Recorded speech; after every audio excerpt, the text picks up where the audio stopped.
বন্ধুরা, রোশনাই ধারাবাহিকের advance update নিয়ে চলে এলাম। এর আগের অ্যাডভান্স আপডেটে তোমাদেরকে জানিয়েছিলাম হার্ট অ্যাটাক করেছে আরণ্যক।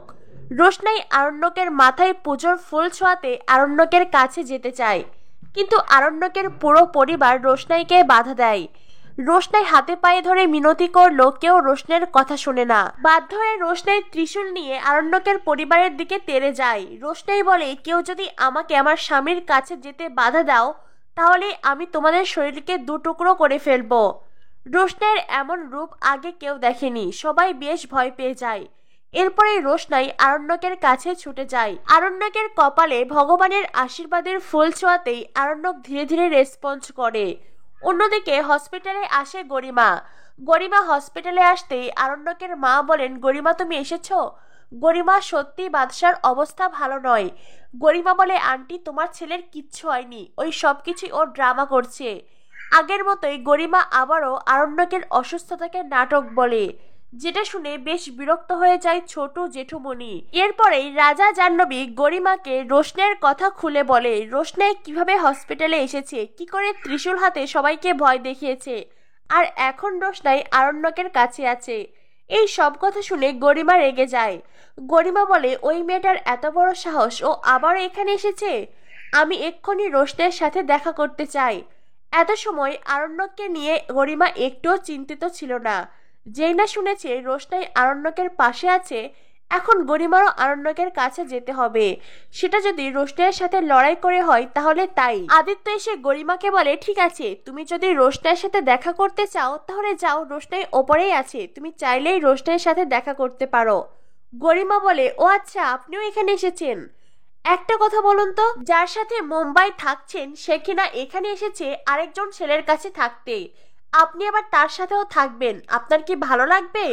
না মানে, আমি এটা ভেবেই অবাক হচ্ছি আপনাদের মাঝে কত বোঝাপড়া। আদিত্য বলে, আজ যদি আরণ্যক চ্যাটার্জি অসুস্থ না হতো না, তাহলে তোমার ভাষাতেই আমি তোমাকে জবাব দিতাম, কিন্তু আরণ্যক চ্যাটার্জি অসুস্থ, তাই আমি তোমাদের কিছু কথা বলতে চাই। হতে পারে তোমরা অনেক বড়লোক পরিবার, আর গরিমা তুমি বড়লোক পরিবারের বউ, আবার ভালো একজন ডান্সারও, তবে একটা কথা মনে রেখো, কোনো কিছুতে তুমি রোশনের পাশে যেতে পারবে না। ওটা রোশনাই ছিল, যার কারণে ইন্ডিয়ায় সবাই তোমাকে বেস্ট ডান্সার হিসেবে জানে। আদিত্য আরো বলে, তোমার তো রোশনাইয়ের কাছে শুকরিয়া আদায় করা উচিত। তুমি যে নাম, যে জনপ্রিয়তা পেয়েছো, সেটা রোশনাইয়ের পাওয়ার কথা ছিল। রোশনাই সেই সম্মান, সেই নাম, যশ, খ্যাতি তোমাকে ভিক্ষা দিয়েছে। আদিত্যর কথা শুনে গরিমার মুখের কথা হারিয়ে যায়। শুধু গরিমা নয়, এমনকি সুরঙ্গমা, তার মুখেও কোনো কথা নেই। পরিবারের সবাই শুধু অবাক হয়ে আদিত্যের কথা শুনছে, আর আদিত্য গরিমাকে তার জায়গা বুঝিয়ে দিচ্ছে। আদিত্য আরো বলে, তোমাকে তো এইসব কিছু বুঝিয়ে লাভ নেই, তুমি তো বিশ্বাসই করনি তোমার বর অসুস্থ আর এতটা সিরিয়াস অবস্থা, তবু তুমি এতটা নির্লজ্জ হয়ে এখানে দাঁড়িয়ে আছো কিসের জন্য? কেন দাঁড়িয়ে আছো বলো? ডক্টর যখন বলেছেন আরণ্যকের ফিরে আসার কোনো আশা নেই, রোশনাই তখন মন্দিরে গেছে, আরণ্যক চ্যাটার্জির নামে পুজো দিয়েছে, আর দেখো এখন আরণ্যকের কাছে রোশনাই আছে, তুমি নেই। পুজো করার জন্য রোশনাই গিয়েছিল, তুমি যাওনি। যেখানে সায়েন্স কাজে আসে না সেখানে ভক্তি কাজে আসে। আরণ্যকের বাবা তখন বলে, ও আচ্ছা, তার মানে ওই মেয়ে ত্রিশূল উঠিয়ে তামাশা করে ও আরণ্যকের কাছে গেছে বলে আরণ্যক এখন সুস্থ হয়ে যাবে। গরিমা বলে, ও আচ্ছা, তার মানে ওই মেয়ে ত্রিশূল দেখিয়ে তোমাদের ভয় দেখিয়েছে, আর তোমরা তার পরিবার হয়ে এখানে দাঁড়িয়ে আছো। আর কি আশা করছো আমি আরণ্যকের বউ হয়ে আমি এখানে দাঁড়িয়ে থাকবো? কখনো নয়। আরণ্যকের মা তখন বলেন, গরিমা তুমি কি চাইছো? গরিমা বলে, আমি এক্ষুনি আরণ্যকের সাথে দেখা করতে চাই। আরণ্যকের বাবা বলেন, কিন্তু গরিমা, ডক্টর এখন কাউকে অ্যালাউ করছে না।